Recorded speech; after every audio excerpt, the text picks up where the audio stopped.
Praise the Lord. ஆண்டவராக இயேசு கிறிஸ்துவின் இனிய நாமத்தினாலே இந்த நாளிலே கர்த்தருடைய வார்த்தை லூக்கா 5ஆம் அதிகாரம் 5வது வசனம்.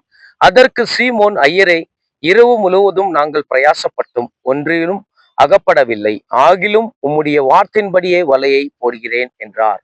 ஆகிலும் உம்முடைய வார்த்தையின்படியே வலையை போடுகிறேன். தேவ பிள்ளையே, இரவு முழுவதும் பிரயாசப்பட்டான் பேதுரு.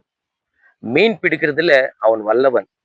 மீன் எப்படி பிடிக்கணும், எந்த இடத்துல வலையை போடணும் என்று பேதுருக்கு நன்றாக தெரியும். ஆனாலும் அவனுடைய பலத்தை நம்பி அவன் வலையை போட்டான்.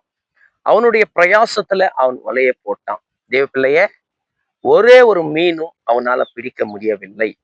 இப்போ கர்த்தர் வந்தார்.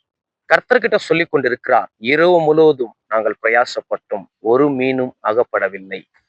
கர்த்தர் சொல்லுகிறார், இப்போ வலைய போடுங்கள் என்று சொல்லும்போது, கர்த்தாவே, உம்முடைய வார்த்தையின்படி நாங்கள் வலைய போடுகிறோம்.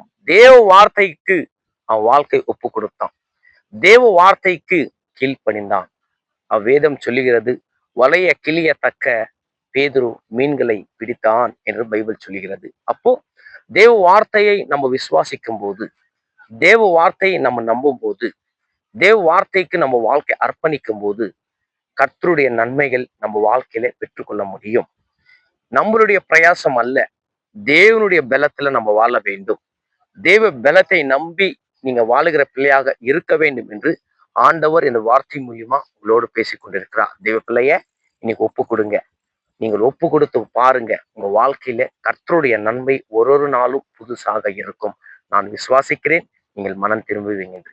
எல்லா கண்களை மூடி நம்ம ஒரு நிமிஷம் ஜெபிக்கலாம். மகா பரிசுத்தமும் கிருபையும் நிறைந்த நல்ல பிதாவே, ஆசீர்வதிக்கப்பட்ட இந்த காலை நேரத்துல எங்களோடு பேசினதுக்காக நன்றி.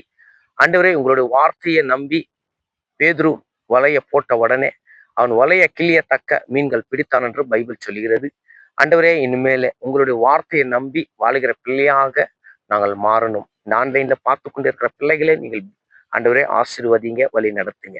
எல்லாவற்றும் கரத்துல ஒப்பு கொடுக்கிறோம். துதியும் கனம் ஒருவருக்கே செலுத்துகிறேன். இயேசுவின் நாமத்தில் வேண்டிக் கொள்கிறோம் ஜீவனுள்ள நல்ல பிதாவே.